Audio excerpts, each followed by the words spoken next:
All right, we're going to go ahead and call the meeting to order. We'll start out with the Pledge of Allegiance. Pledge of Allegiance. All right.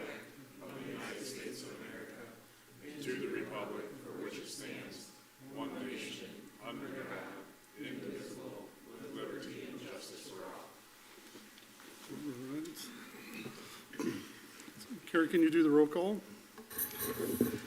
Mr. Steinberg, Here. Mrs. Rorich, Here. Mr. White, Here. Mr. Lewis, Here. Mayor Whittington. Here. All right, we'll open up for public comments. Anybody who wants to speak on anything that's not part of the current agenda? Everybody's on the agenda? All right, perfect. All right, I'll look for approval of the agenda. Excuse me. Motion. Second? Second.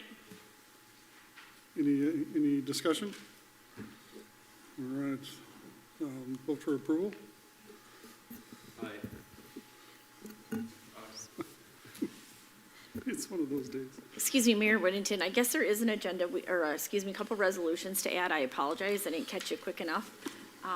They should be in front of your places, Resolution 25-21 and 22. One is accepting Mario Hernandez as reservist for the Eagle Lake Fire Department, and another one is accepting the resignation of a volunteer firefighter, Adam Johnson. Thank you. Where would you like to put that on? Consent agenda. would be Consent just agenda? fine. Thank you. Perfect.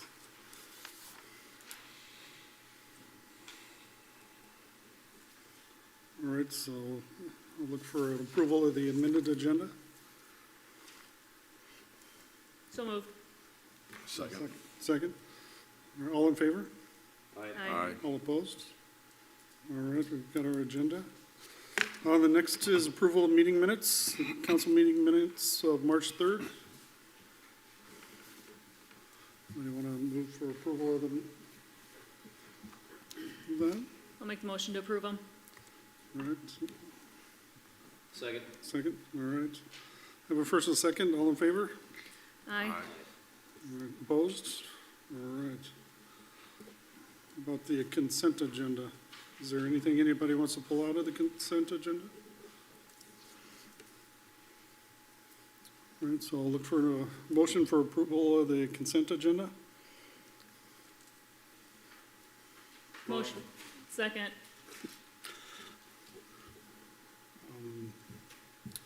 All right, so I'll look for a motion to, all in favor? My goodness. Aye. Aye. All opposed? All right, so consent agenda. All right, so we'll look to do our first presentation. Brian here? Oh, there he is. I didn't see you back there. You're usually in the front row, Brian. Evening, Mayor and City Council, thanks for having me. So a couple of things, both related to the 2025-2026 street utility improvements. First of all, so as you may remember, we had Patch and Messner do a special benefit analysis for the project, and that's something we had done in the previous reconstruction project. Really what spurred that was the current city policy has yielded very high assessment amounts, and in the past, the council, even before doing the special benefit analysis, has elected to lower those in a somewhat arbitrary fashion. So when we did the agency street project, we had this same firm come through and do this special benefit analysis. So we've followed suit for this current project, and that's what we have. I can't remember what's in your packet, but they did send a pretty lengthy report. They do a pretty good job, very scientific, very objective analysis of the benefits that are received by all the parcels on the project after the reconstruction project comes through. One thing I had put together was a map, which I might have left that in my office. Anyway, the broadest range of parcels in the project area is single-family residential. And that's kind of the big one there. What they're coming up with for a range of assessments was $7,500 to $8,500. That's pretty closely aligned with what was proposed back with the Agency Street project as well. I think it's a little bit higher, which would be expected after 4 years or so. And then I won't go through each individual parcel there, but all the blue parcels on the map are essentially non-residential. We got the school, we got some businesses, that sort of thing, and those all get looked at an individual basis and assigned a range of assessment values. So that's really the long and short of it. Just wanted to give you an update. At this time, I'm thinking staff will be putting together the assessment roll based on the high range, and that's simply because that's what they did back in 2019 or so with the Agency Street project. But then that would certainly be for the council to consider as we move through the assessment process and the hearings and all that. Any questions on the special benefit analysis? Doesn't look like it. All right. I have one quick question. On some of the businesses, it looks like their assessments could be lower than what a residence would be that has smaller street footage. What's the logic behind something like that? Because I would assume normally it'd be the opposite, but, Yeah, I had the same feeling. I have to look in the report. Again, she looks at each of these individually, and okay, typically what she does is comparable sales is probably, I guess that might be the right word to a certain extent. But just looking at before and after situations, okay, this type of business, they had a reconstruct project, and then they did a sale close to after a project, and what was the yield? And typically, I would agree it is higher. And frankly, the council is welcome to assess whatever they feel is these parcels are benefiting if they feel that it is low. okay. But these are the baseline recommendations. That report isn't in the packet, I don't think, but certainly we can make the report available to you. It's, a little thick, but pretty easy to go to that certain parcel and kind of understand what the process exactly was and how they came up with those values.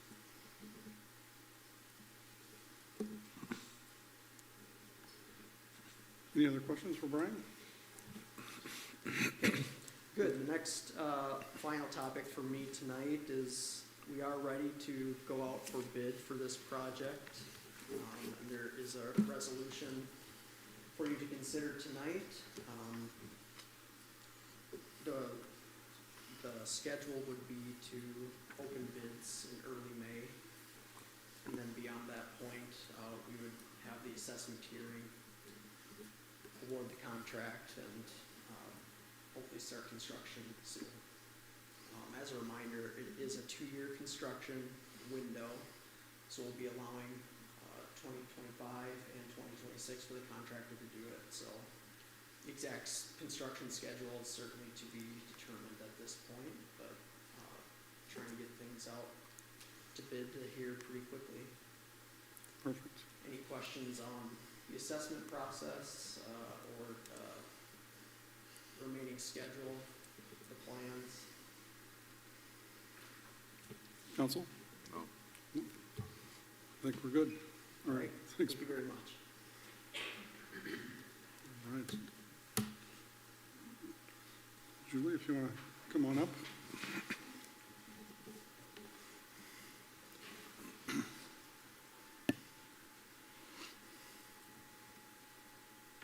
Hi, I'm Julie Blackburn from ISG, and we have the proposal in front of you to manage your MS4 permit program.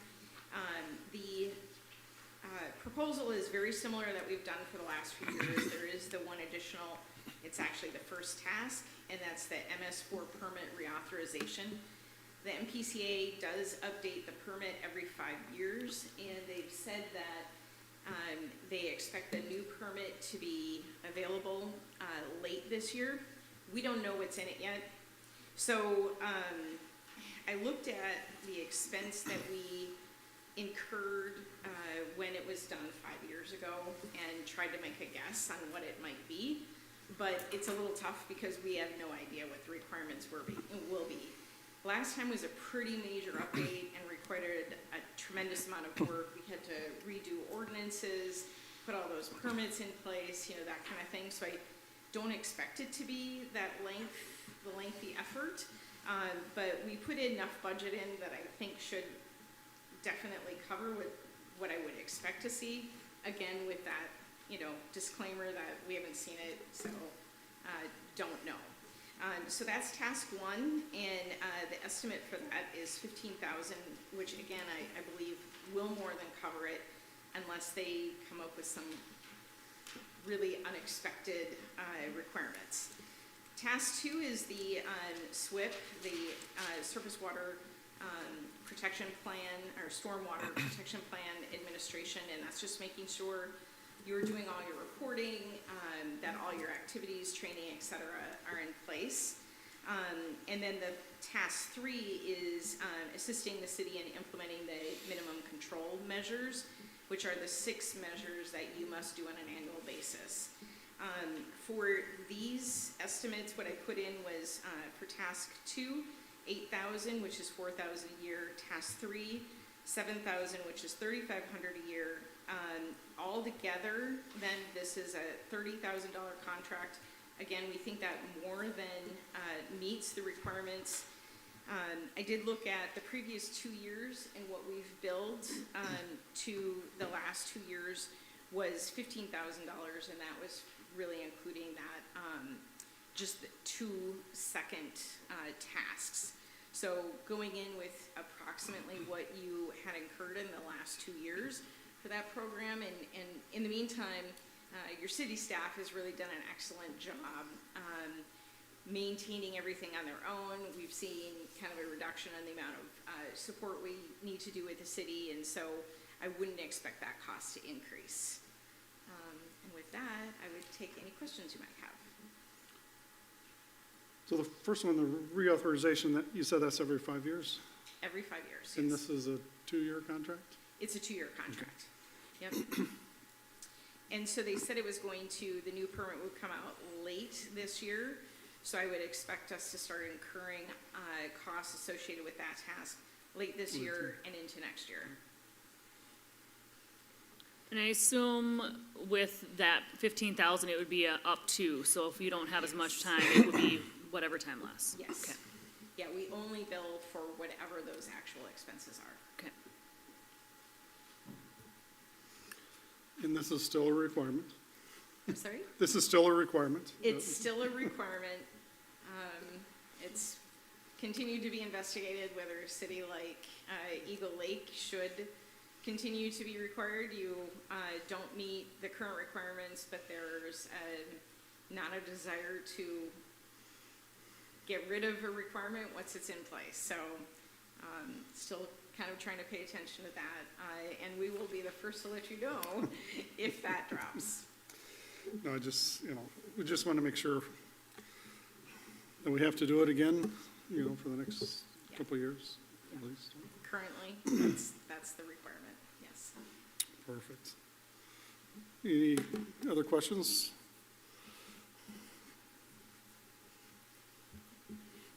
No, I think we're good. All right. All right, thank you. Thank you. Mr. Grubner. You're starting to make me feel old, dude. Hi, my name is Ben Grubner. I'm an Eagle Lake resident. I live over on Creekside Drive by Garrett and Mr. White. But I'm an elementary teacher. I'm a licensed teacher, and I teach 2nd grade over in Otana. And this summer I wanted to look in having summer tutoring. Unfortunately, Eagle Lake doesn't have like a free space like Mankato does with all the public libraries. So there's going to be costs associated with finding a space in Eagle Lake. So then I reached out to Jen, and I thought the city hall would work really well, whether if it's an older kid, they could just bike up for the service if their parents are not at home, and it's just an easier access for Eagle Lake families, because I'd rather keep it in Eagle Lake, just for the ease of use for families, and also since I live in Eagle Lake as well. But we just kind of talked about like a rental agreement and things like that. Looking through it, the space would be like this room, but unfortunately that's very expensive for just me and another student. So we kind of talked about the possibility of using just even like a table and chair in the hallway. But I just put forth like that rental agreement, that Jen shared, so. Perfect. Yeah, it's, thank you, Mr. Ben. Mr. Ben is very popular among the Eagle Lake youth, so I think he will be in demand this summer. I saw a post he had on social media, and a lot of parents were very excited about you tutoring students. And it'd be great to have people utilize City Hall, but as Mr. Ben said too, with the cost for him to rent the room, plus then we don't have the room available. So we talked about if it wouldn't be too distracting in the hallway to have a table and chairs for, you know, the student that he's tutoring. I think that would work perfectly well. We've had a couple situations where I know Mayor Whittington and Councilmember Warch have been out in the hallway, and we've had meetings, and it actually works pretty well out there. So, you know, for city staff-wise, we'd have no issues with them, and it'd be great to see a service being provided to the community and people using City Hall. So, and I just threw out a proposed rate of $25 per week, but, you know, that was just a suggestion. City Council could do whatever you want, and just ask you guys to talk about it tonight and consider it. I think it's just a good service for our community to keep that tutoring local. So. Would you be looking to start right after school, Ben, or would it be? I get out a little bit later than Mankato, so I was thinking like the third week in June. And then now Mankato has a different schedule going into the next school year just with their construction stuff, so it'd be like the third week in June to like the first week in August. And then I kind of put like a feeler out there on social media, and I'm looking at like Tuesdays and Thursdays, but the need is almost to the point where maybe need like Wednesday as well. But it would just be like 3 days a week. Jennifer, what about the lunchroom? Is that kind of, Well, I mean, that's an option too. The only thing would be just, when you gotta eat and stuff? the lunch breaks, Yeah. because we kind of go from about 11:30 till 1-ish, by the time everybody gets done. But honestly, if you go down to the end of the hallway for the table and chairs, it's pretty quiet. I mean, we've had a couple of meetings down there. Blocking the bathrooms, and it was still good. Yeah. Ben, is the tutoring one-on-one, or is it classroom style? It one-on-one. Okay. Yeah, and like cost, I mean, I can't use like my school resources through my district, just like any teacher, so I have expenses on buying Yep. the resources as well, but it would just be one-on-one, yeah. So it'd be kind of like a lesson, you would charge them X number of dollars per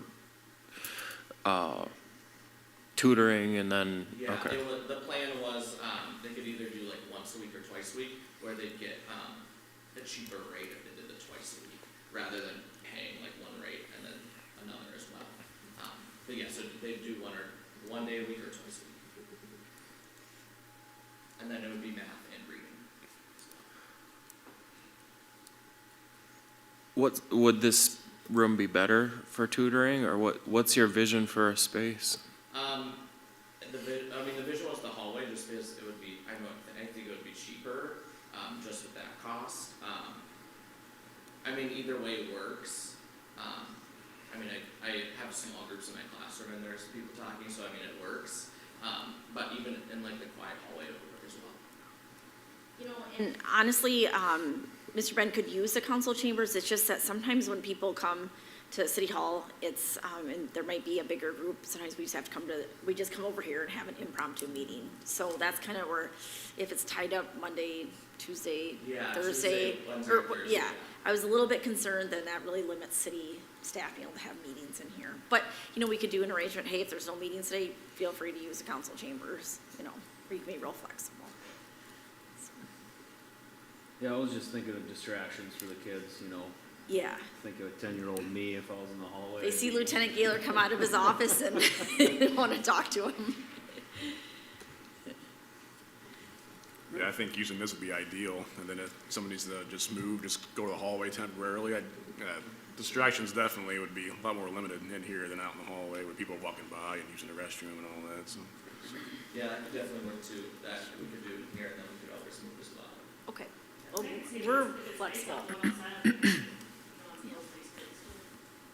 Yeah, as long as you're flexible, Jennifer. Oh, yeah. I- We like the idea of getting kids into City Hall, seeing what City Hall is about, seeing Lieutenant Gaylor, Public Works, and Mr. Bennett at the same time. I think that's just a really good thing for the community, so. I think you have a great idea, by the way. Yes, I think that's really smart. I know how much the students loved you when I worked with you up at the school, so.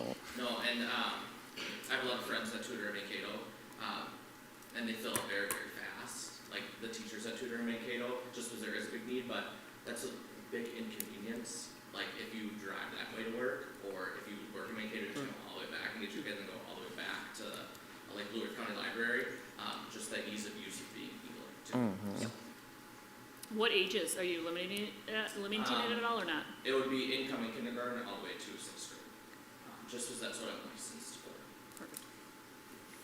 You need a motion, Jennifer? or- Yeah, that would be great, just because it's a little bit out of the ordinary, and I think it's important too to differentiate this from maybe other requests from someone doing like a private business. This is serving the community. This is there's a community good here.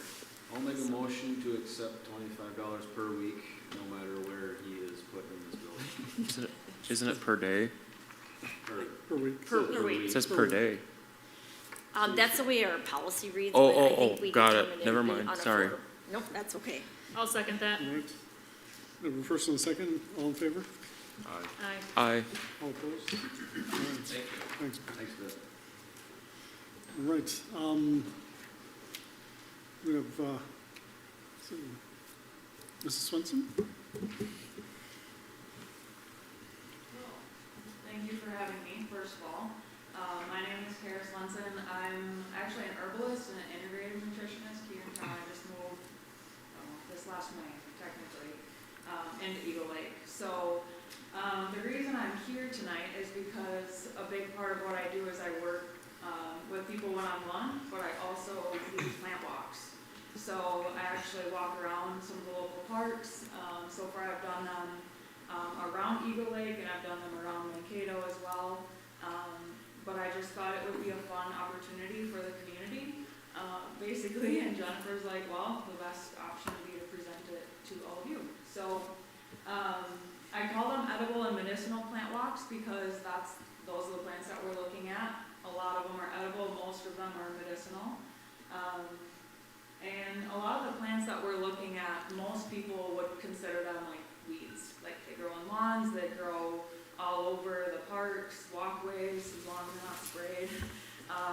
And so those are the plants we're looking at just to see, basically really connecting with the land, connecting with the plants, knowing what's around us that we can work with.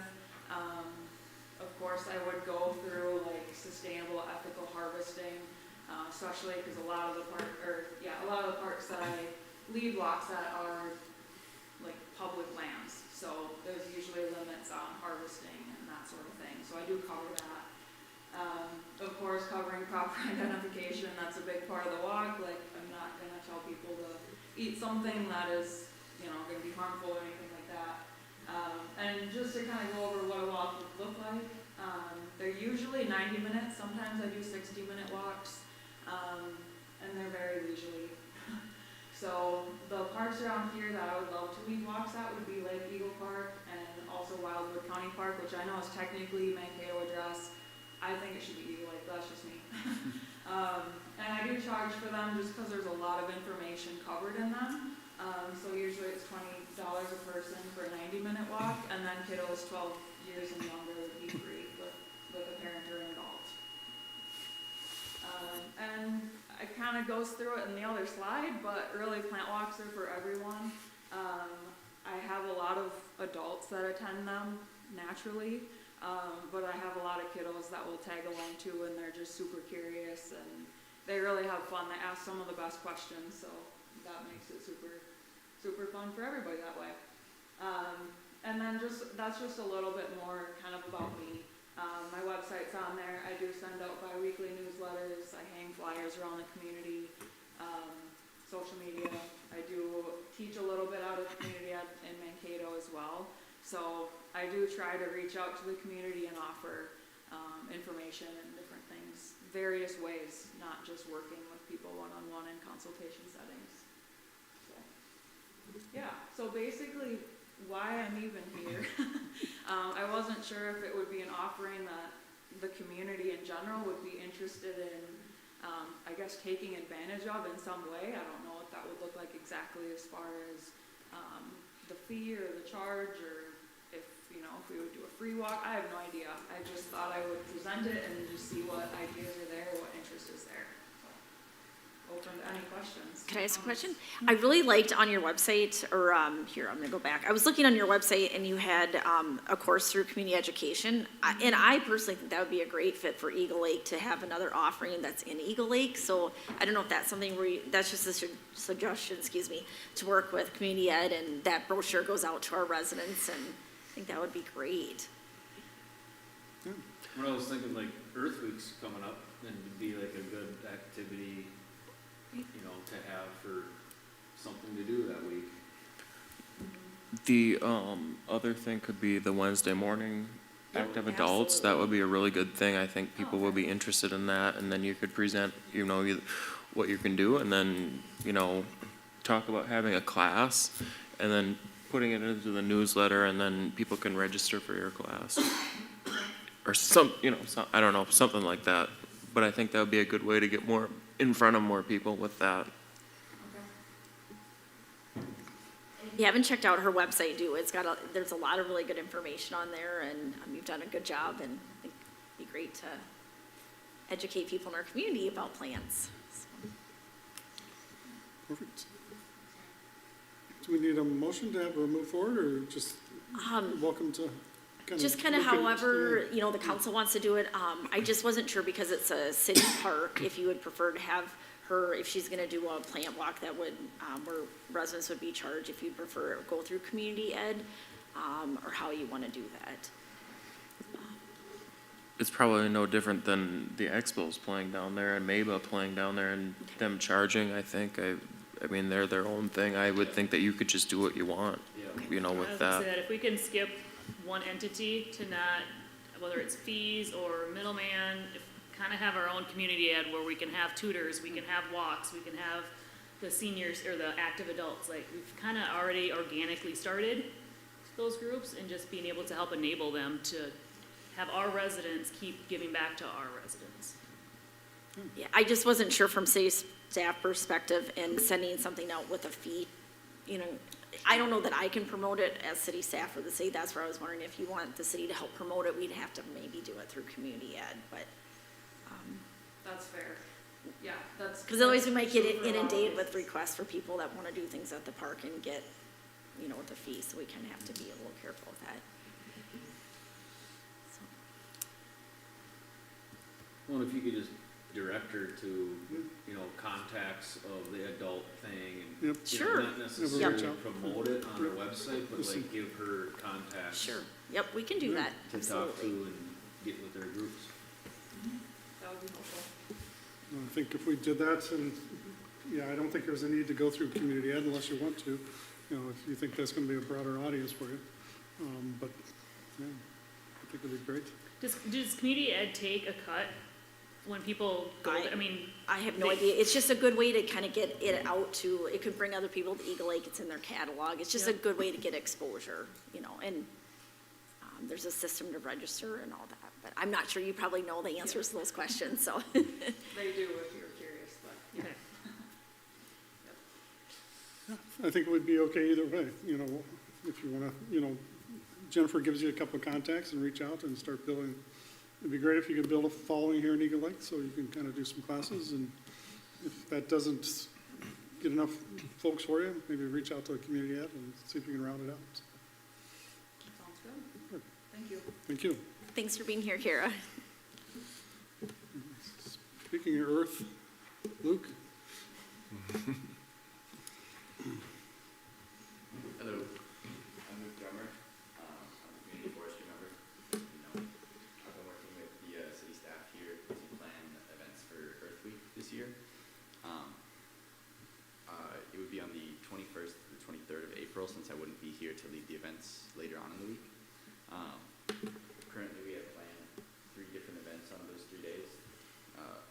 21st of April.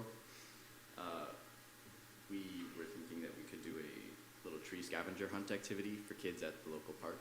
Currently, we have proposed to do it from 2 to 4 p.m., but that could be flexible if that time doesn't work out for whatever reason. It would just be a small worksheet that I would make. I would hand it up to kids, and then I would lead them on trips around the park. They would identify trees, and then if they get it right, they could get a small prize. The only thing that we really need for that is a little bit of paper and the prizes. We could provide prizes ourselves, which would cost $20 to $30. Or I've been in contact with some local businesses who seemed like they would be interested in sponsoring this event. And Dino's Pizza responded and said that they'd be interested in providing like little coupons or gift cards or whatever as rewards for students. So that would be Monday from 2 to 4 p.m. at the park. Tuesday, we proposed doing a tree planting event. So we would purchase a tree and plant it at the park. And so I would show people how to properly plant a tree, mulch it, water it, etc. I recommend that we would plant a bur oak tree. So the cost of that would be roughly $200 or so for an 8 to 10 foot oak tree, including the mulch costs and the dirt costs associated with that. And then on Wednesday, we thought that we could do a buckthorn removal event. So it would be at the park again, and I would lead people around and I'd show them how to identify buckthorn, how to remove it and treat it so that it doesn't come back, how to watch out for it when it resprouts, and then additionally, if we have the budget for it, we could order a buckthorn replacement mix and then have an event, or as part of the event, have people help spread the seed around the area in the park that we just removed a lot of the buckthorn from. There's a lot of bare earth in there. So if we were to order this mix, we could spread it around there. It would go a very long way in preventing buckthorn from resprouting in there. I contacted a seller, a local Minnesota seller that does specifically seed mixes for replacing buckthorn. It would be a grass and wildflower mix. For a half acre, which is roughly the size of the area that we removed the buckthorn from, it would be $310, and that's roughly 40% off from their normal rates, because we get a discount working through AmeriCorps. And so if we wanted to add on the seeds to that, that would be an additional cost. If there's not the budget for it, no worries, but that's sort of what we're proposing here. And then for the whole week, we thought that we could promote people to go out and clean up trash from around the park area or on the roadways, and just provide people with trash bags or other materials that they need for picking up trash, and then providing a way for them to dispose of it by dropping it off at City Hall. And then that would be also a pretty negligible cost. If Public Works has trash bags for us to use, we could do that, or maybe $30 to $40 for trash bags. All in all, for all the proposed options, it would be around $520 to $600, depending on the cost of the tree and where we order it from. And so that's what we have planned currently. And so I'm asking for the budget for that. And so if you have any questions, just let me know. Any questions? Go ahead, I'd Jennifer. say nice work, Luke. I'm so excited for Earth Week. I think this is great. Lots of fun things you've got planned. And I was just kind of talking to Andrew here. I know we've talked, but I think this is a great idea. This is not that much, especially the seed mix, if we can try to control the buckthorn. We know what a nuisance that has been. We'd obviously want to get Public Works Director Hartman, in the loop, make sure he's okay with everything before anything's done. But I would definitely support what your findings, and, also recommend to council to approve these requests. Thank you. Perfect. Any other questions for Luke? So we're looking for a budget, $600 you said, for everything? A maximum of $600. Maximum, okay. If we wanted a lower budget, I could try to find a cheaper tree, but $600 would probably be for a mature, 8 to 10 foot oak tree to plant in the park. And then in addition to the seed mix and the mulch and snacks everything, and the okay. trash bags. Look for a motion to do up to $600 for Earth Day? Yeah, I'll I'll make- move to a motion to approve the $600 for the Earth Week celebration. Nick, all right, I got. I'll second that. Okay, Garrett. All right, we have first and seconds. Any other discussion? All in favor? Aye. All opposed? All right, nice job, Nick. Thanks, Luke. Luke. All right, I think the next on the agenda is Mr. Marks. Doesn't look like he's in Doesn't look like here. attendance. Okay. Jennifer, you want to walk through this for us then? Did you say walk through it quick? Sure. Yeah. And another owner of the property, I believe is Denny Terrell, he contacted City Hall and requested that he had been in contact with the other co-owner, Mr. Marks. So you want me just to kind of quickly run through Yes, please. what I know Yeah. so far? Okay. So basically, we have a request from the owners of this parcel, which is outside of the city of Eagle Lake, but it's within the response area of where Eagle Lake Fire Department responds to calls. Apparently, there was an incident on January 12th in which a deputy had contacted, I suppose, dispatch to do a call for service with our fire department because of some embers or sparks. And it was a very windy day, concern about it spreading. So the fire department was contacted, responded. Per my conversation with the fire department, they did apply, I believe, 750 gallons of water to extinguish the embers. So they went out there, they drove city fire trucks, they provided a service, and now we've received a request to waive those charges. I think the owner was concerned he didn't see marks or tire tracks had driven in there, but in talking to the fire department, they said they tried to stay within the same tracks that had been used, that they believed had been used when they were cutting down trees or brush that they had been burning the day prior. So there might not have been fresh tracks. They tried to stay in those tracks. And I would, trust that our fire department was being honest when they said they applied 750 gallons. They're not making that up. So that's the information we have right now. I don't know if the fire department or if Lieutenant Gaylor maybe has any other information that I'm not aware of, but that's what we've got for the facts of the Was the question situation. that they didn't think they received the service, or they just didn't think that they needed to be charged for it? They didn't feel that they weren't sure they'd gotten a service. They didn't see fresh tracks. They, were just questioning and whether or not they should really have to pay this charge. And we said, well, according to the report from the fire department, they did apply 750 gallons of water. So, in that case, the trucks went out the fire hall, and, we have volunteer firefighters that get paid for that time. So there already has been an expense to the city. Okay. So he doesn't think he got the service? What's that? He doesn't think he got the service that he's getting billed for? Is that Yeah, basically. And the other thing is too, it was called in by, I believe, a deputy, which is a credible source.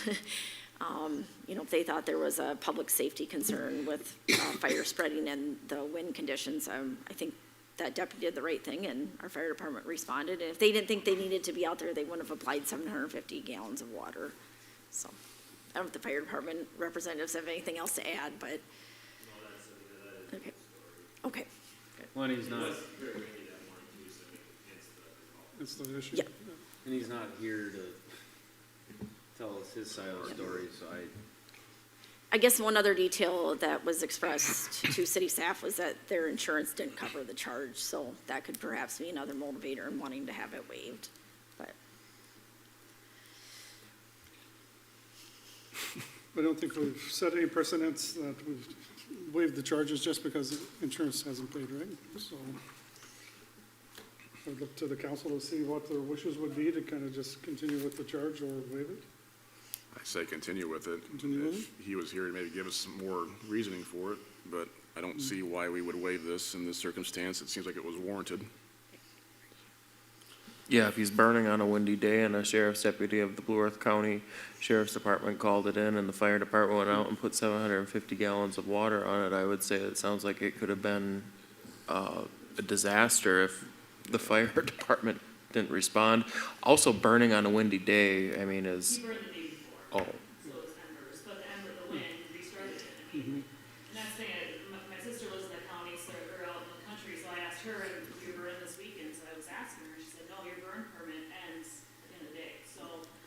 the next day he should have got another burn permit, he should have been out there double checking it just to make sure. If he wasn't, you have to assume that professionals are gonna do their job, and it could have been a lot worse. In my opinion, he should be happy that it was only 600 and not a whole big, budget. Losing an outbuilding or something. Yeah, I would trust that the fire department, if they didn't need to put that much water on, they wouldn't have. But obviously, they felt the need to do it, so. Thank you for doing your job. I would look for a motion then to kind of deny the request. Yeah, I'll move the motion to deny it. We've got about a second. I'll second. All in favor? Aye. All opposed? All right, number 7. Nelson? He's not here as Not well. here. Do you want me to quickly review that one? Okay. Yes, please. Mr. Nelson, he lives at 702 Linda Drive, contacted City Hall after he received an invoice for a motor vehicle accident call back on July 22nd, 2024. The incident involved 2 vehicles, one backing out of a driveway, one that was traveling down Linda Drive, and they collided. Eagle Lake Fire and Rescue did respond, I believe, with 2 trucks and, checked people out. So the past practice, because the city doesn't have a way of determining who's at fault, sends a charge to both, or all the parties that are involved. And then from there, insurance can work on, sorting that out. Mr. Nelson's contesting the charges, and, question, well, why you're sending it to both parties? It should go to the other party, but I did check with legal counsel. He said, continue your practice. It's fine. I mean, how are we supposed to know who's at fault? And that's something for the insurance companies to do their investigation and sort that matter out. So with that, I said I would bring it forward to the city council because I was requested to do that by the resident for your consideration this evening. But again, it's kind of another one of those situations. I understand their frustration, but there was a cost for the city to send out the fire department, fire and rescue, and they did their job. And other people that are billed pay their bill. So it would put us in a kind of a unique situation moving forward with other future calls and charges. And in your packet's just a copy of the invoice that's past due. A little more information. So they just don't want to pay it because they don't think they got service? Yeah, I guess that was kind of the sense I got, was that, they showed up and they weren't on scene that long, but that's the whole purpose of them going out there, is to check and see if there's an accident, or, if the 911 call was placed in their dispatch, somebody thought they needed to go out there and be on scene, so. It sounds like a personal insurance issue, like they should just take the invoice and just forward it to their insurance company. I'm not sure why we would get involved in this. Right. I completely agree with all of that. My only question is, when, I see it happen July 22nd, when do they get billed? Because I think that's more of the question too that we've had through the fire department too, of like that leg of, are they getting it that month? Are they getting it 6 months later? We're now trying to send it to insurance. It's harder. And I still think this needs to go through insurance. I'm not questioning that. I'm more questioning the billing, and that could raise some frustrations for whoever's getting them. They were billed November initially for this bill. More recently, they were sent a past due notice with a letter saying if unpaid, it would be considered to go to collections. So is that pretty common that we're going, almost 6 months past the accident date? Is that, it just seems like for me, if I have an accident, I want to close everything up in a pretty quick manner, and I wouldn't expect the bill to come 4 months, 5 months, 6 months after an accident, so I It don't. was hit and miss previously. We have streamlined between myself and the fire department to be more timely. I have Okay. access to their report, so that can be more timely going forward.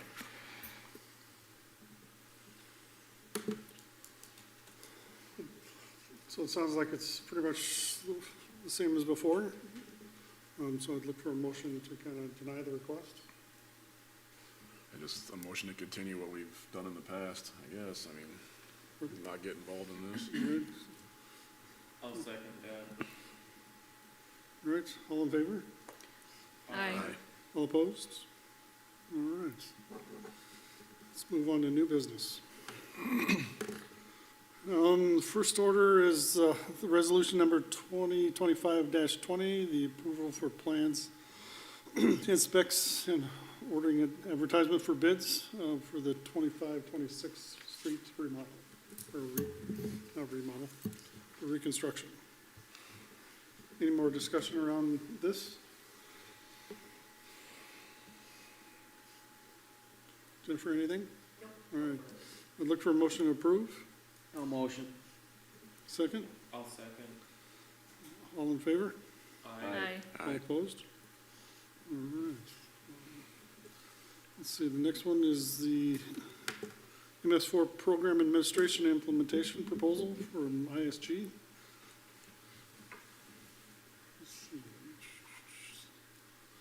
This is for the next 2 years to help manage our MS4 program. So this is for stormwater. Stormwater, Question, what happens if there was something in the federal government or whatever, because this is mandated by the government, I assume. What happens if something's changed, like in 3 weeks or 2 months or 2 years? I'm not a federal government expert, but like what would happen, like would we have to pay the whole thing, or would we get all the money? Would we get money back? Do we, you understand what I was getting at here.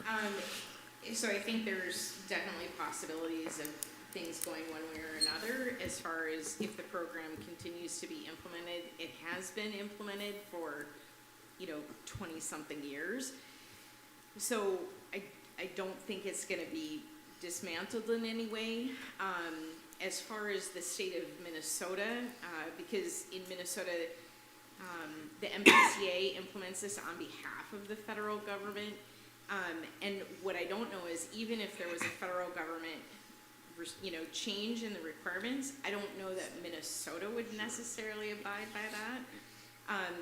But we will, if we are given the go-ahead to implement this program, and we start implementing the program, and then the program goes away, we will only be charging for our work that was put into it, and so nothing additional. But we have to, if we're told that it's a requirement they have to meet, we have to work towards that requirement. But like any other agreement, if the program ends, ours ends. There's no liability or requirement to continue the contract.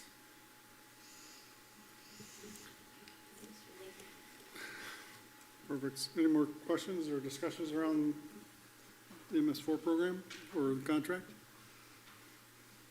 Look for approval a motion to approve MS4 contract for ISG. I'll motion to approve.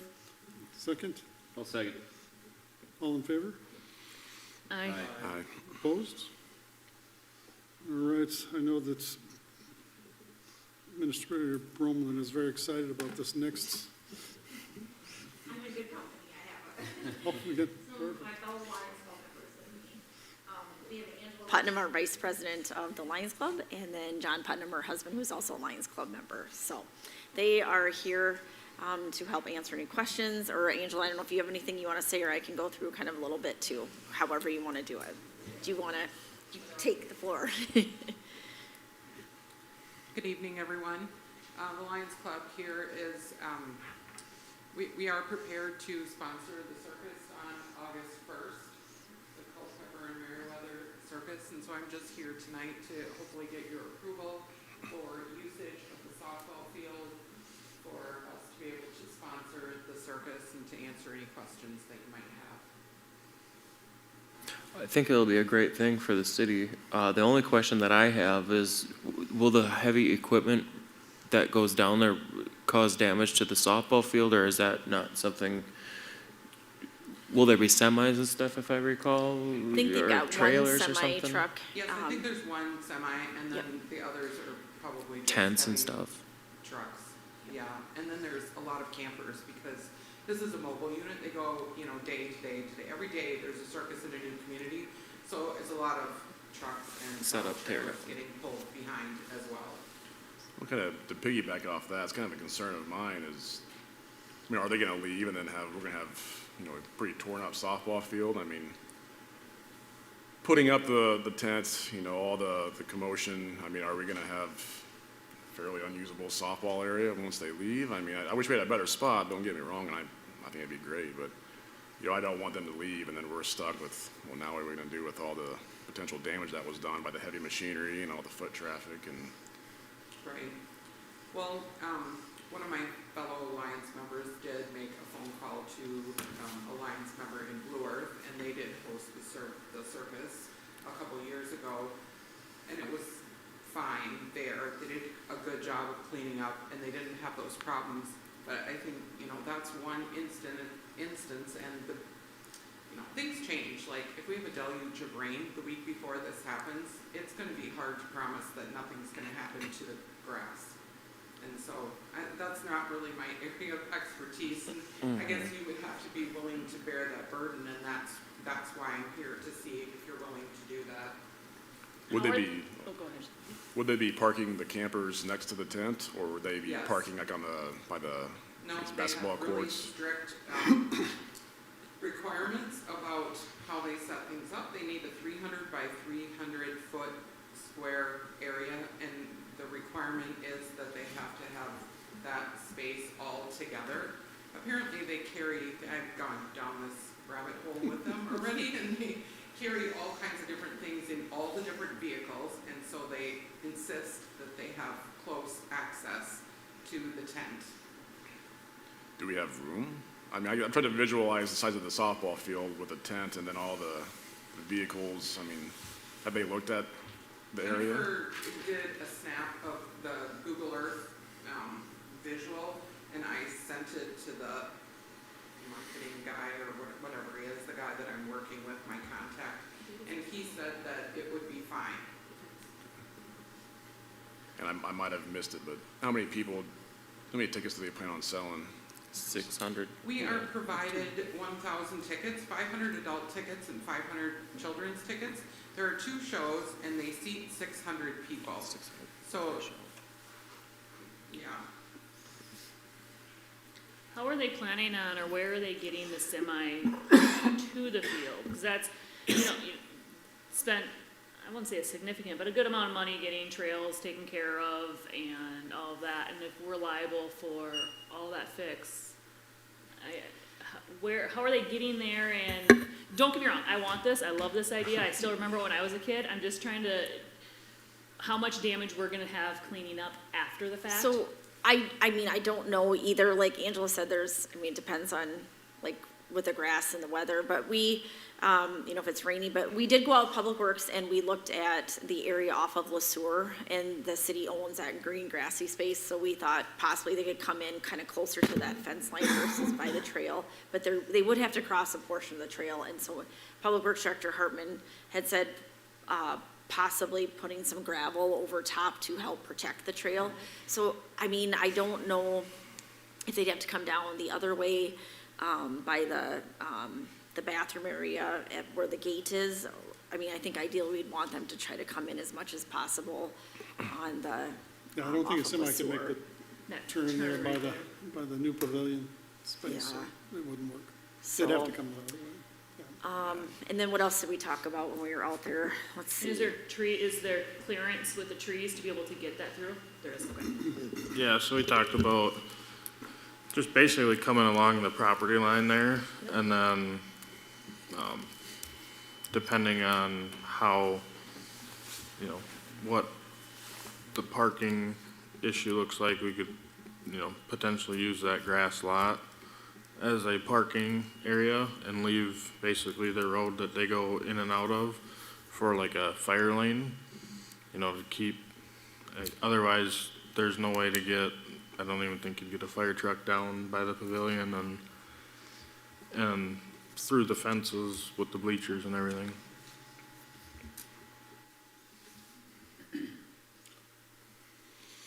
I think it's a great point about the fire and everything, so making sure that we loop in the fire department so they have access.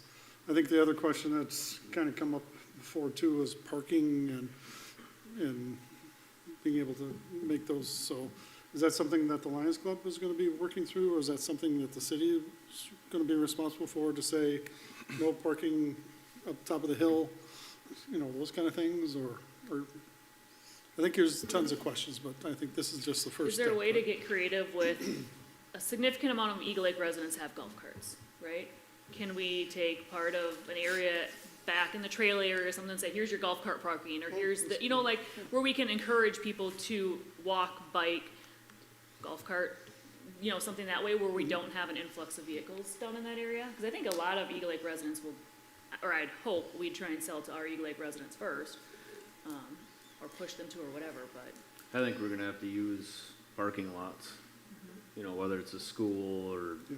the VF, or I think we're gonna have to partner with someone And shuttle. for the outdoor, and then shuttle them Yeah. with those golf carts.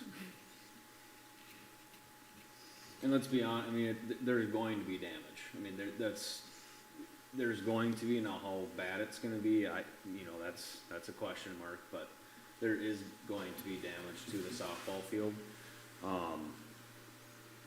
But, you know, I think Andrew's gonna hate me for saying this, but we have the equipment and we have the means to fix what we need to fix.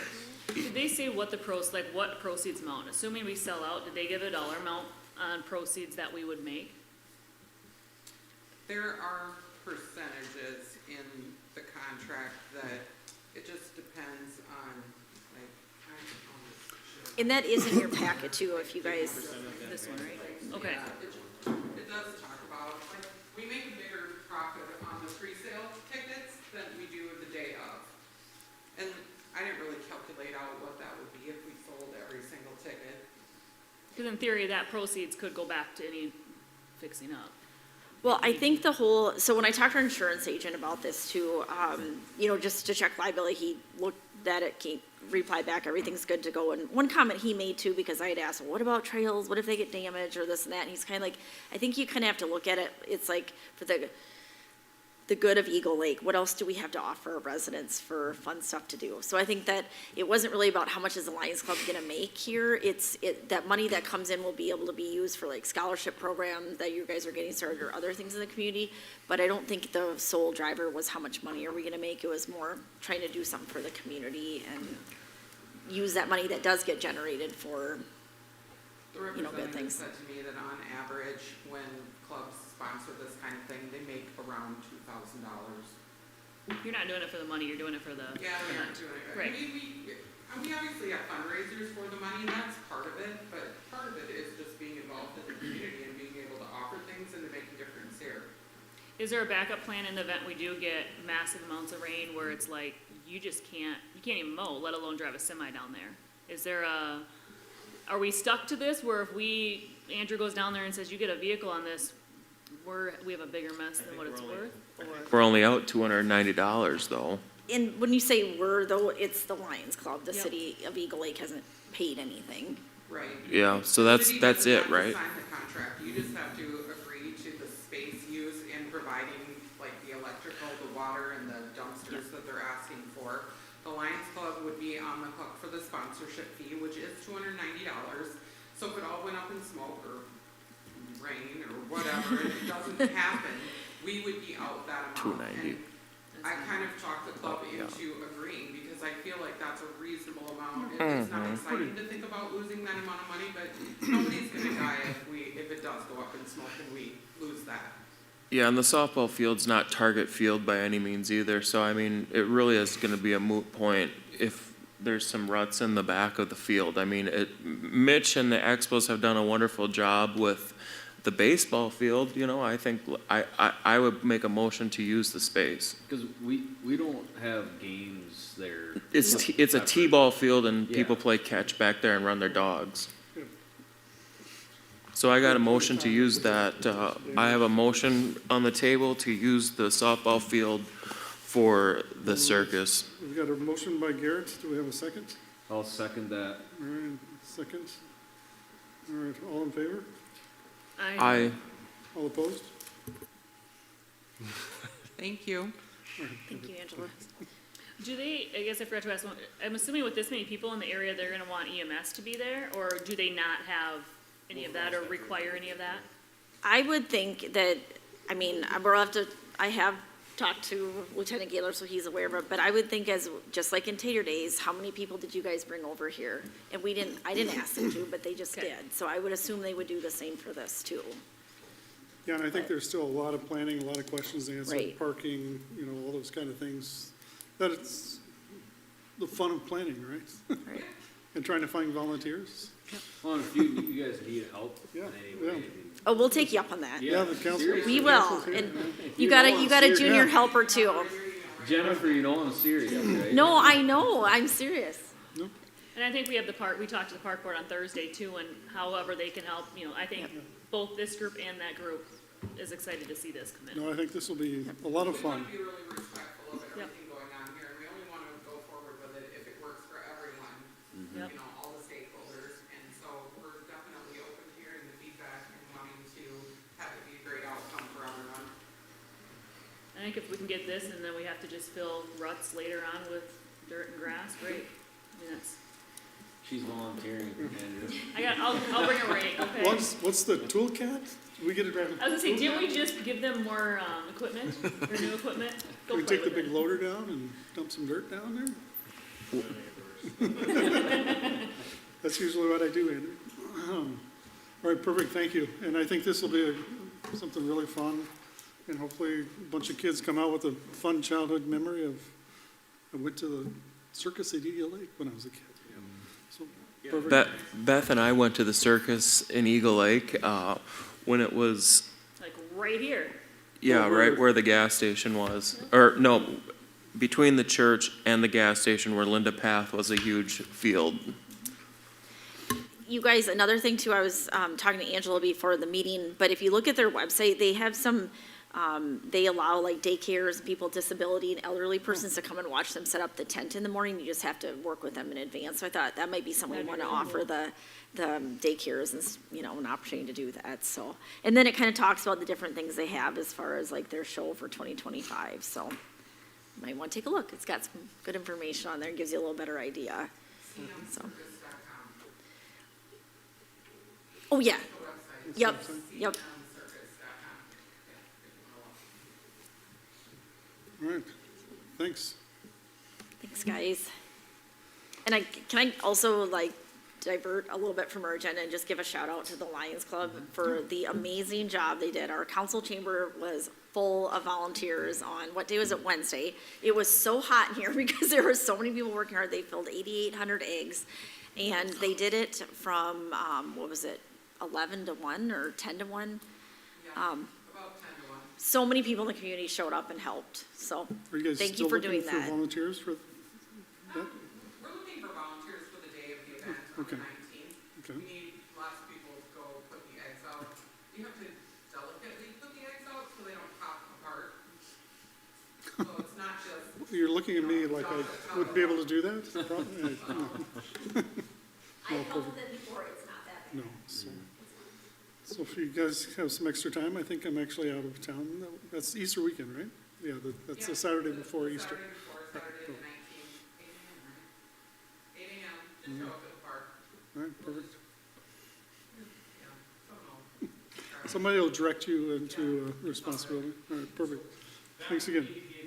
Test of parking congestion or whatever for circus, because the straight lanes is big as well. All right, perfect. Yeah. We think last year there was 700 kids. Oh, my goodness. It was pretty intense. Yeah. And there's a lot from outer, Taking not the Eagle girls? Lake, outside communities too that come in. Well, that's great. No, anything, we'd love to have everything that draws people into the city. So, great. Perfect. Yeah, thank you.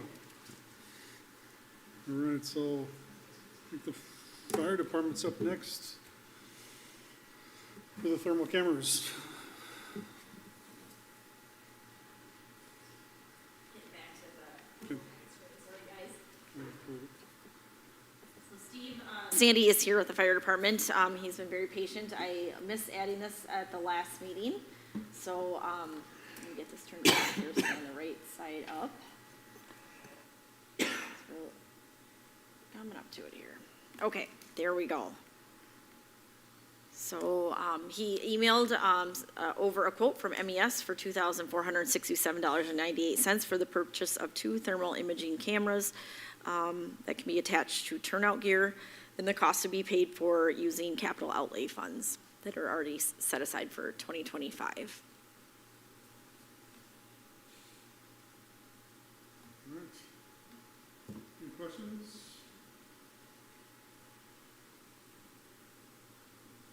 Any Re- more information you guys want? Yeah, are we replacing, adding, or just, We'll be adding to what we have.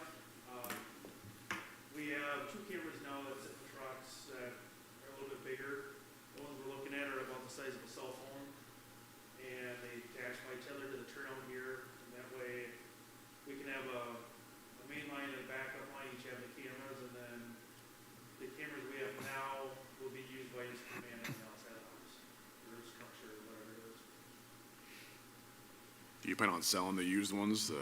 No, we'll keep them. We'll still use them because, one of the first things we do is a 360 walk around in the house, and we can use those cameras to look inside the house as we're walking around it, so.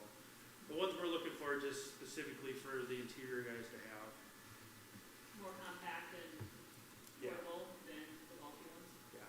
So right now, when you guys go inside the house, you don't have any cameras? We do. Or you take the big ones? We take the big ones Okay. then. And then that exposes it, we don't have anything on the outside to keep an eye on anything with on the outside. well, I'll make a motion to approve the purchase. All right. Got a I'll motion? second. All right. Got a motion and a second. All in favor? Aye. All opposed? Perfect. Thanks, guys. It's a All right. pretty important piece of equipment. See where the fire is? All right, street sweeping.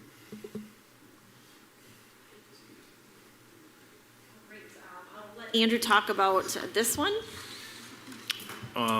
So attached to the council packet is a quote from Loken's Asphalt Maintenance to do our annual street sweeping. We've used other contractors in the past and had very bad luck, and have had really good luck and been happy with how Loken's has done our street sweeping. I think last year, or the year before, we talked about, just kind of sticking with them, as there's not much growth for this industry in street sweeping.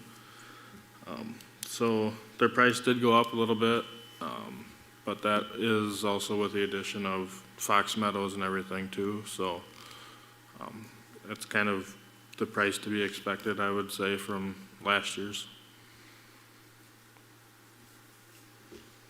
So does this get them out on every road, every intersection? So they can do that in that amount of time? Yeah, so they do the entire town, all the streets, alleys, and then parking lots. And remind me, in some of the streets, specifically, in like cul-de-sacs where you're throwing loads of sand in the middle too, they're doing the whole street in some of those areas. Correct. And then others just curb to curb or curbs. Okay. Correct, yep. Yep, so like the LeSueur Hill, usually they have to go, all the way across the street, not just down the curbs, because we throw a lot of sand and things like that. Well, I see no reason to change. Loken's has it down, they're a reasonable price. We looked at others in the past and still thought they were the best option, so, I'd make a motion to continue with them for this year. I'll second that. All right, we have a first and a second. All in favor? Aye. Aye. All opposed? All right, number 6, the Harbor Freight credit card. All right, Mayor and City Council, our Public Works Department has needed to purchase some tools and equipment from Harbor Freight in Mankato. We do have a city credit card that we got last year, but our credit limit is only $2,500. We try to keep it, relatively small. We probably should get it increased, but we primarily use it for when staff has to go to trainings, booking their hotel and all that. And so sometimes there's just not enough on the card for the Public Works to be able to purchase, tools and equipment that are larger purchases. And so I kind of view this similar to like our Menards charge account, but they actually have a card. And the card can only be used at Harbor Freight. It can't be used anywhere else, can't be used online. I think if you want to do it online, you have to call and talk to somebody and place an order. So I don't see, a lot of risk with this in that sense. It's just more or less, kind of like our gas card's a fleet card, but, so, Public Works Director Hartman has expressed interest in this, and that would help them be, realize more cost savings if they could just run over there and get things versus, and if Andrew wants to give you more, explanation, that would go for it, but otherwise, one thing I did see when I was looking at it is that it says that there's, it's part of like a, interlocal purchasing system, so it's a national purchasing cooperative, so that's another, like, kind of a vetting system to make sure that, as far as if we get to a certain dollar threshold and making sure that competitive bid requirements are met, so forth. So, I mean, as, city staff, I would recommend, as long as, I'll send it over to the attorney with the League of Minnesota Cities, he reviews contracts and send it to him, but if you guys would approve it, tonight, I would be in support of that, city staff. Is the city part of the Inside Track membership to get some of the deals on stuff too? Or if not, can the city be part of that to capitalize on the deals, or do their deals, do you not get that equipment to make it worth it? I'm not sure, because we don't, the last time that we were able to go in and shop there, I had to use my own card, so, I'm guessing when we get an account, we can get set up through that. Because there is a membership, I guess just knowing from experience on us, like we have a membership and we pay a yearly fee, but some of the stuff, it's 10%, 20%, or up to like 70% off of what the listed price is. So that'd be the only thing, is potentially coming back to us and saying, hey, or you got staff saying, yes, it makes sense, let's do that, to continually save even more than two. Maybe they don't do it on. What is the Inside Track? Is that like a cooperative? It's like no, it's just like a membership through Harbor Freight. Oh, so okay, it's like, gotcha. I don't know if it's $100 a year or what it was, but then it gives you, Gotcha. so like when you go shop, there's two prices. So kind of like this Sure. member price or normal price. Gotcha. Sometimes it's 50 cents, but other times it's a significant price difference where you're getting your money back right away. Sometimes there's like free Yeah, things that you can go in and get with the purchase of whatever. yeah. Do you think you purchase enough there to kind of warrant a $100 membership fee, I guess? Maybe let's give it a little bit and see, Okay, how it see, pans out. at first, I know there's a few things that we've been looking at that specifically we can get there for a lot cheaper than, I'll just use a hose reel for our pressure washer hose. And we can get one there for $200, or we can go down to the pressure washer company and get one for $600, things like that, it's like, And I guess the only other question maybe, is there points or discounts that come back onto the card that we can reuse, or who knows with the crazy schemes they have these days? From our end of it, no, like from how we use it, no, there's not. It's just through the Inside Track, but, and I think once you figure out what you need, you'll know whether it's worth doing or not, because you'll see what the price difference is, and then you'll know it's not worth it or it is. So I like the idea of just kind of waiting a little bit to figure out what our purchasing pattern's gonna be. Well, naturally, Harbor Freight is the discount place, so, Yep. but on this topic, do we limit it to Harbor Freight? I mean, do we need a Napa one? Do we need, you know what I'm saying? Do we need other cards or memberships that you could use? yeah, so we have like, we have a Menards charge account, Napa charge account, like AutoZone, CNS Supply, our Tractor Supply one, that thing, we've tried figuring that out a million times, and they have their stuff all messed up, and so I just don't even go there anymore. Yep. So we are a part of other. So, yeah, and as we go along, maybe in the future, like, I know Baumgars has a lot of similar things that we can get at Tractor Supply, and, just to kind of bargain shop when, you know, this place has a sale on this stuff, and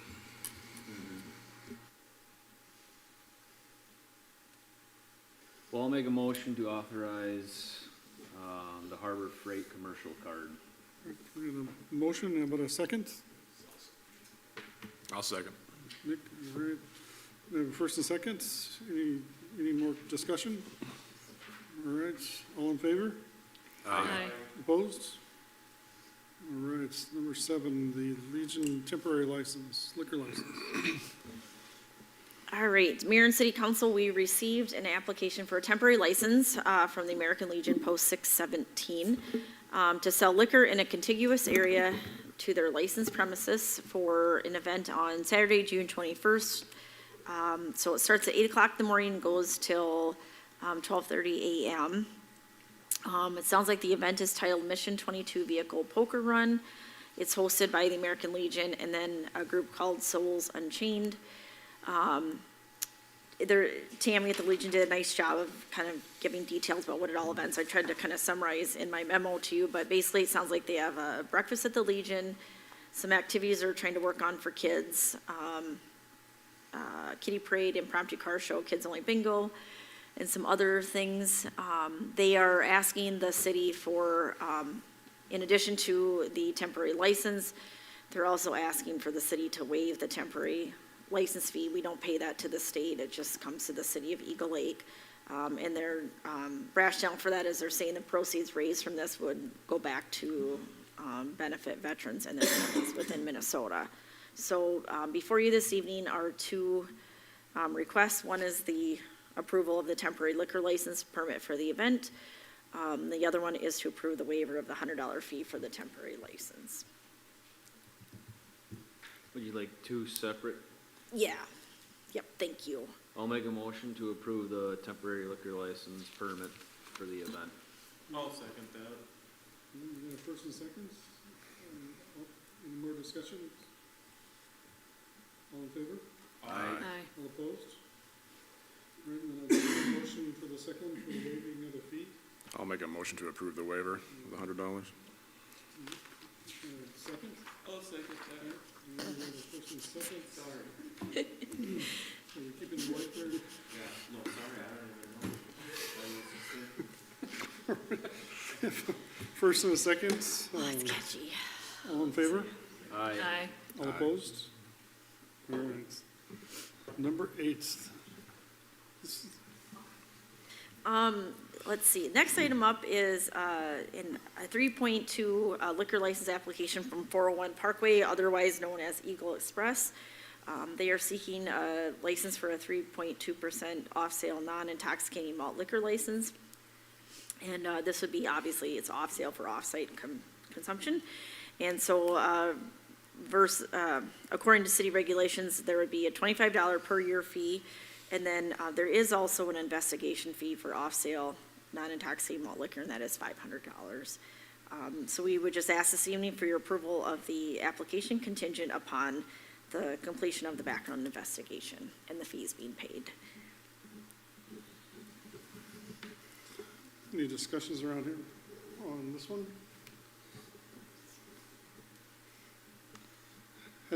Jennifer, has the Eagle Express ever done?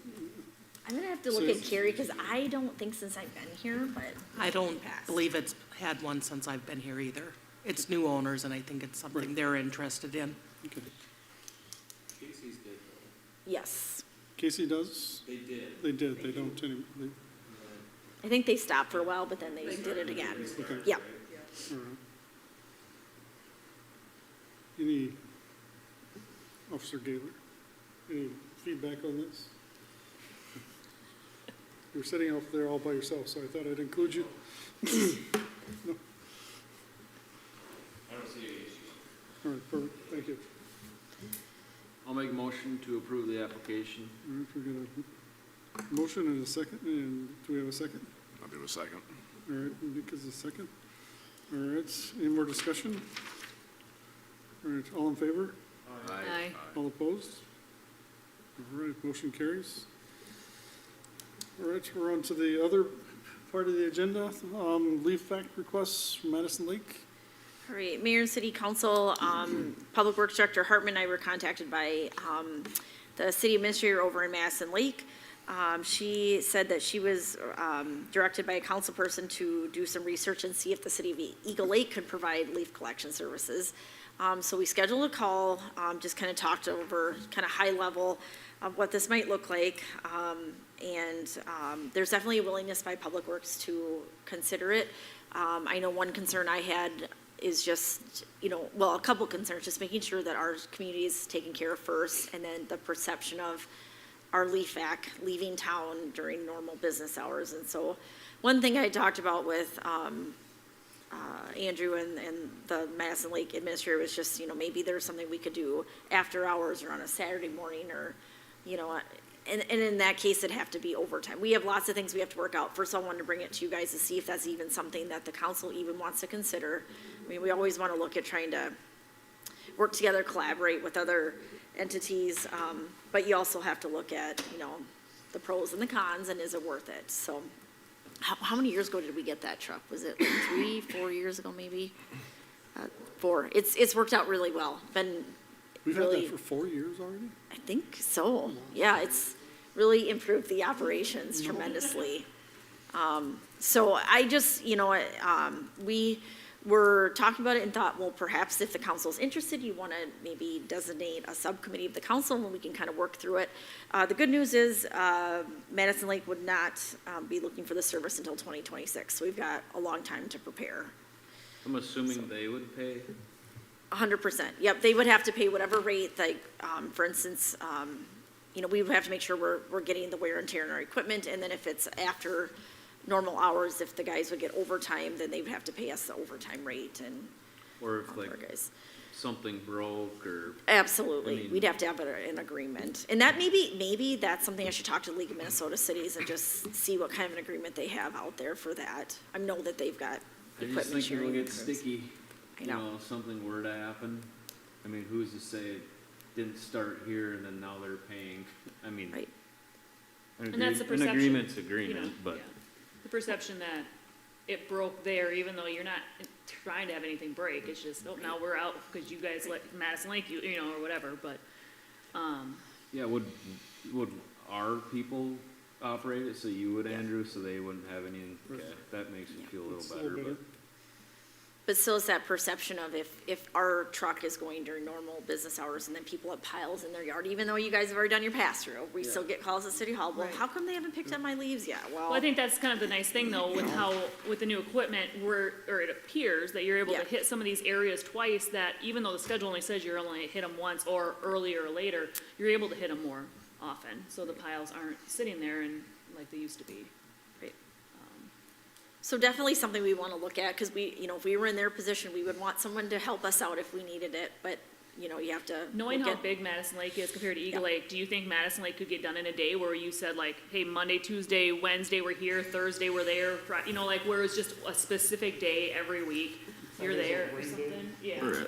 Right, and thinking about it more and more, like in town here, usually Monday, Tuesdays are our busy days, after the weekend, everybody.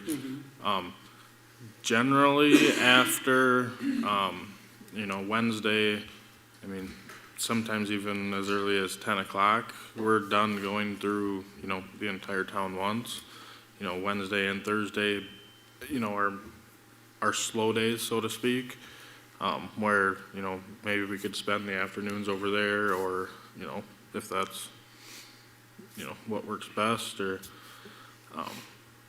and then too, in thinking of this and talking with some of our staff at the shop and stuff, like they have a nice place to bring brush and things like that, is that something we can kind of start bringing some of our brush and things like that over there? And I know we've done it in the past a few times, just when we have an abundance of stuff that we need to get rid of in a hurry, we can, usually work together and get it over there and stuff. So maybe there's, some benefits to helping them out and they help us out. I mean, if I was in their shoes, I would want partnering or communities in the area to at least think about it or have further discussions, but it is that perception or what happens if something's down or any of that, but that could happen here too. So I mean, I'm okay with the conversations continuing to figure out. It sounds what like all that there's looks some like. interest in moving forward, at least having the Well, discussion. I don't wanna feel snarky, but, I mean, we paid a ton of money for this thing. Yep. Obviously, I would love to help people out, but this is gonna, you know, the hours are gonna be more, the wear and tear is gonna be more, and then, you know, the life of it's gonna be shorter for us. So something to think about there. No, absolutely, that was the first thought in my head too. I mean, that's the thing, we want to work together with communities, but at the end of the day, it's, you know, the taxpayers of Eagle Lake have to be taken care of first. And so everything you're saying is 100% correct, and we have to look at that. And if there's a way that there could be some benefit to Eagle Lake in doing it, there'd have to be a benefit. I mean, we're not just gonna do it and, you know, just to be nice, because our taxpayers deserve And, something from a- better. and in some of my eyes is, you know, we're obviously not gonna do it at cost, you know. We need to make money on it so that we can, you know, if anything, buy a nicer piece of equipment when it comes time to replacing that, or, you know, be able to replace that sooner, than what is scheduled based on, you know, what we charge for a fee and things like that. From like a manpower perspective, is it something we could even do as well? I mean, is it taking someone off the road for 2 days a week to go to Madison Lake? I mean, will our own needs be taken care of, I guess, as well? Or? Yeah, I think, you know, in total, I would say maybe a day of, you know, leaf hacking over there, and once whoever figures out the route and what's the best way to get through town, I think it'd be pretty quick, and the city has their own compost over there, so a lot of people are still gonna bring their leaves out there instead of having them sit in their yard and things like that, I think. Do all four of you know how and are able to operate that? Yes and no. I guess my question being is because I'm not in massive favor of having our lead guy being over there in Madison Lake for a day when he should be here, even if he's not leaf vacuuming, doing day in, day out stuff. Mike can, right? Yeah, yep. Mike can, Nathan is getting better at operating it. It's just, it also depends, you know, who operates it, how fast it gets done, and how fast it goes too. Well, that's the problem I have problems with, is taking two guys out and going to Madison Lake when you guys don't have any lack of work, right?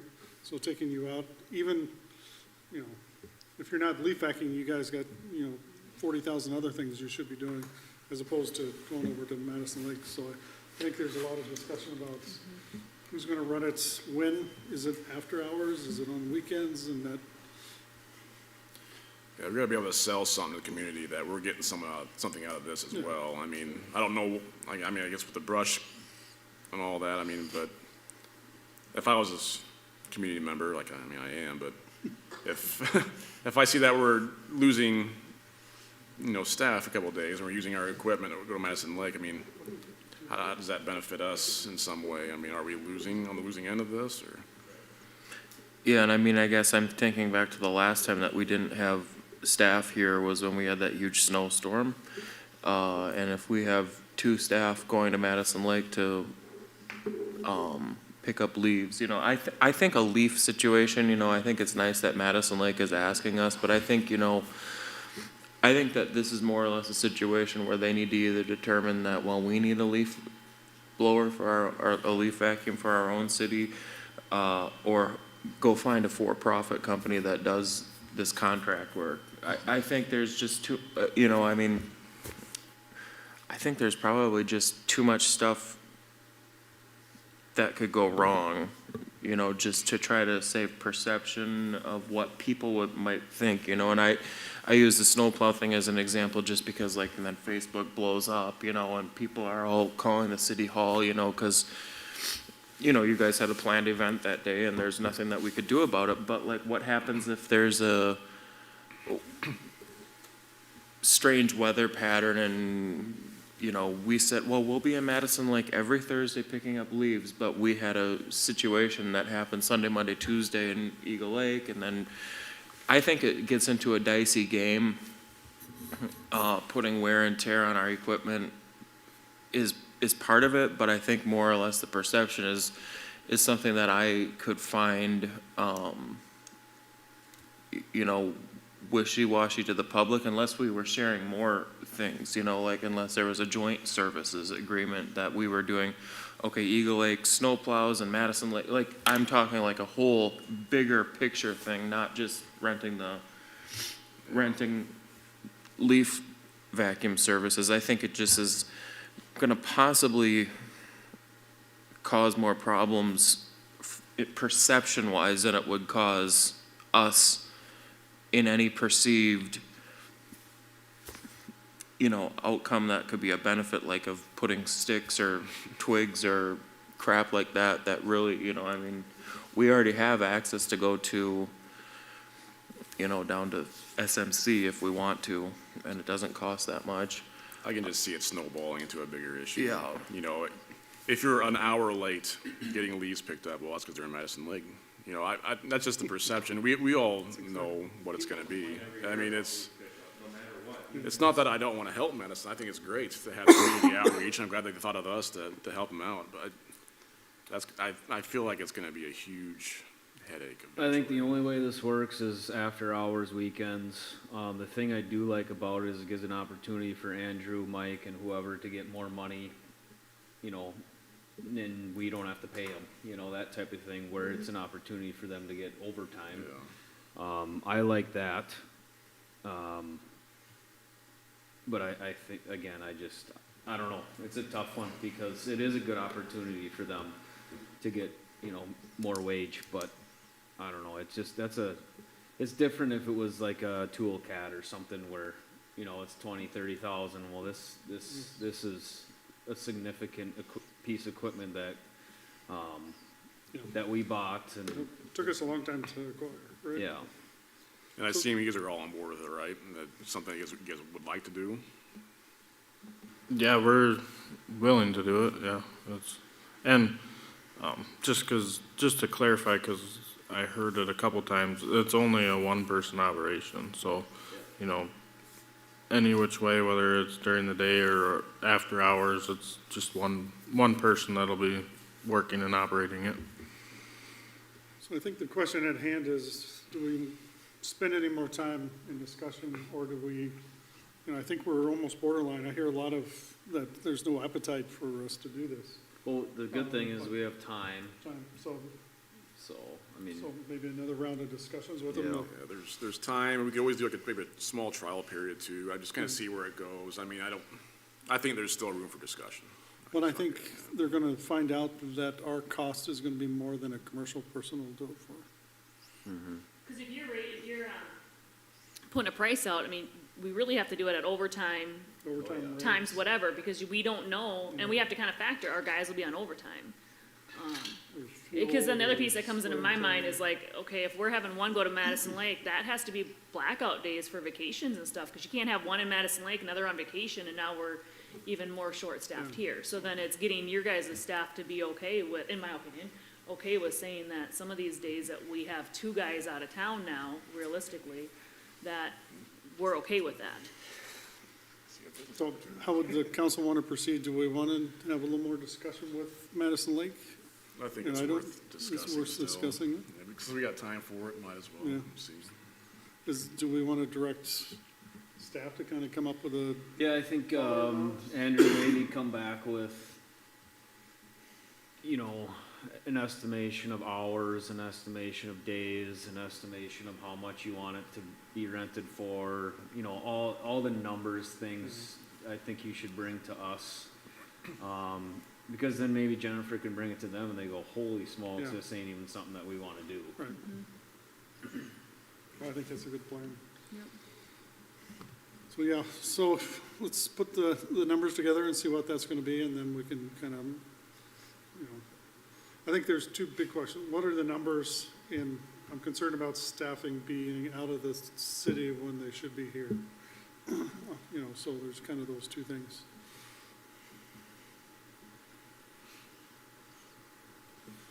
All right. Any more discussions around that? All right, number 2, volunteer T-ball, Nick,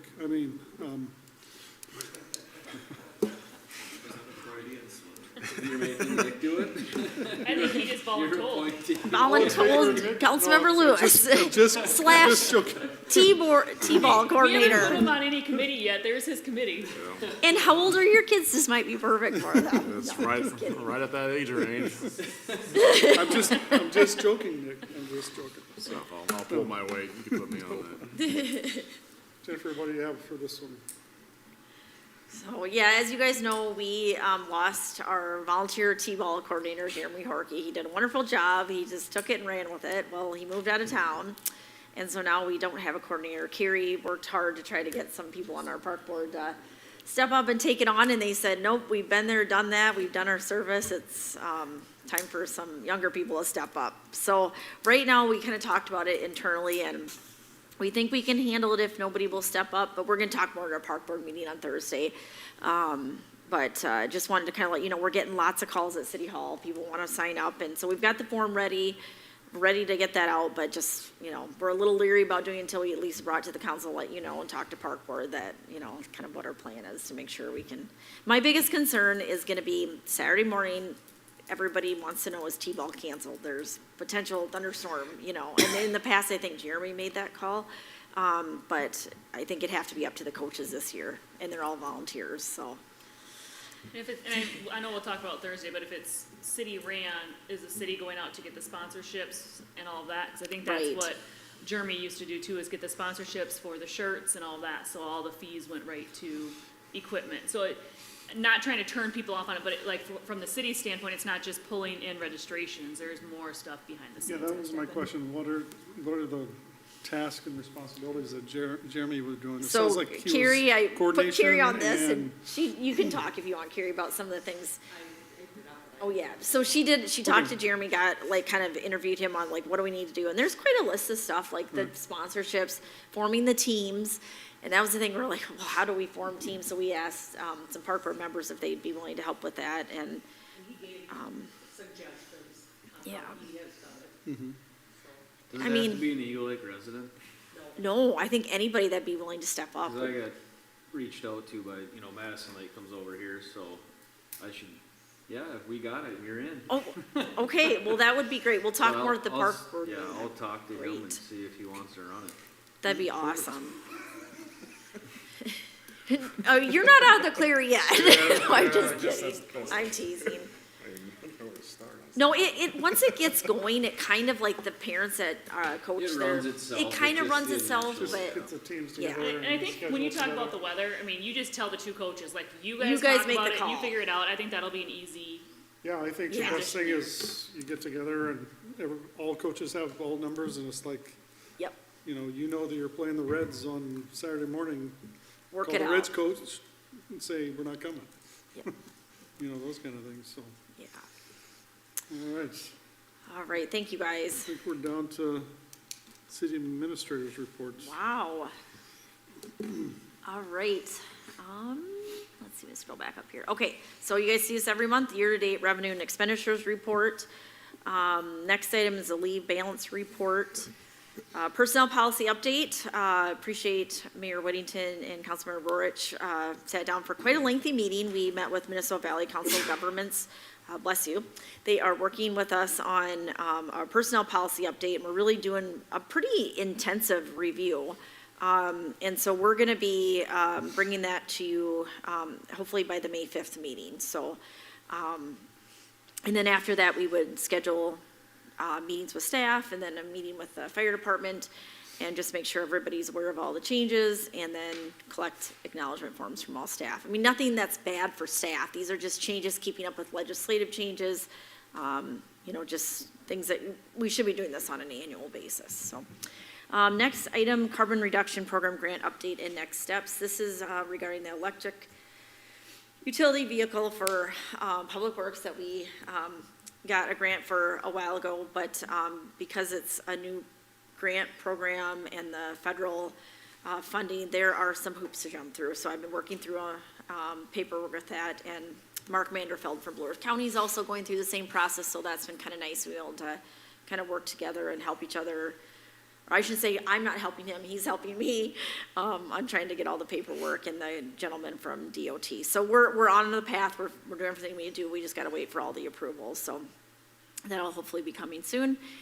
Good news, we did get another climate impact coordinator award for 25-26 with some of the changes with federal funding.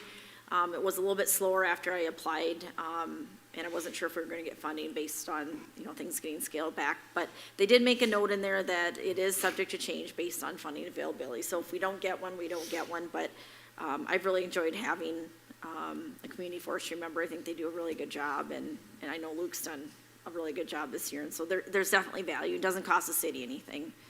Rec on the Go schedule, there's just a real scaled back version.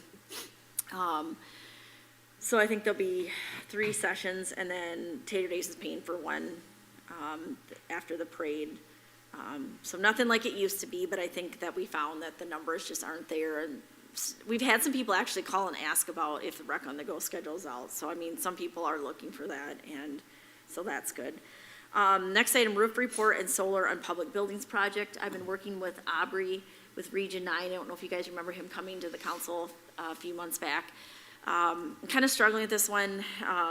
Andrew and I talked last week. We've got a roof repair report from KRI, and there's some repairs that need to be done at City Hall and Public Works.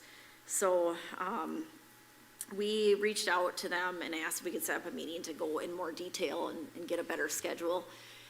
And so I did communicate that to Sabri and then the vendors that are submitting proposals. And so some of them have factored in, like if we have to do a roof, because I gave them a copy of a roof report, so they know, like, there would have to be, equipment might have to be removed in 5 years and reinstalled. So they factor that into their proposals. It's kind of confusing to the way we'd end up not paying for anything because it would be part of that grant program.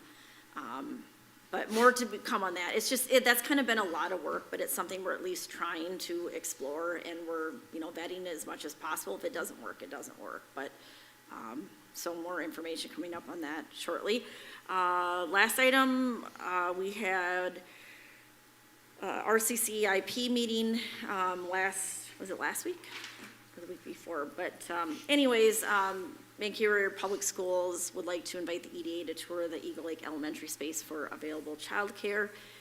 And so we scheduled a special EDA meeting, and that'll be taking place here shortly, just to go look at that. And then I would anticipate after that, someone from the EDA and probably MAPS will want to come to the city council and talk to you guys about what they're proposing. And at this time, I'm unclear as to what role the city would play other than just to being a good community partner.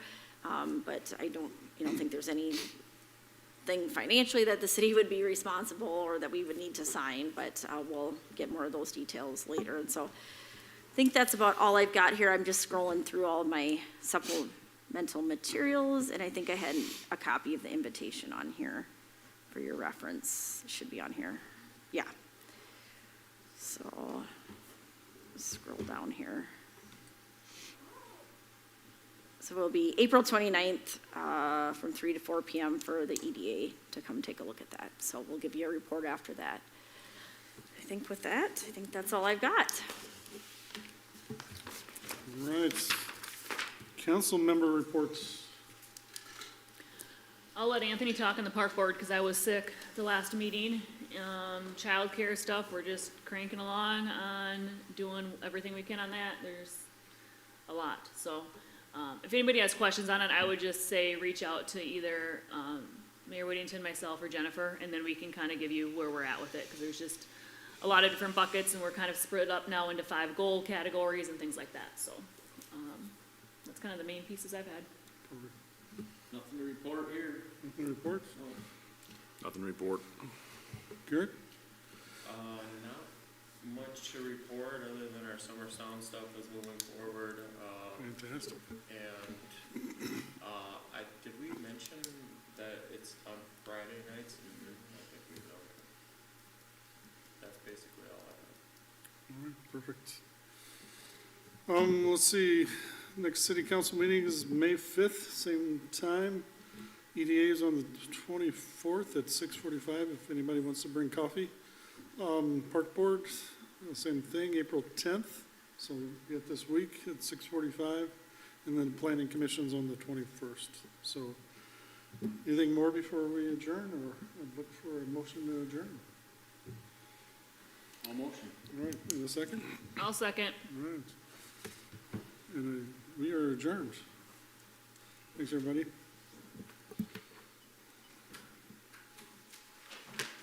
took bets, and you Huh? Oh, yeah, we thought it'd be a 2 hour. Beat it by 15 minutes. We can go longer, if anybody wants.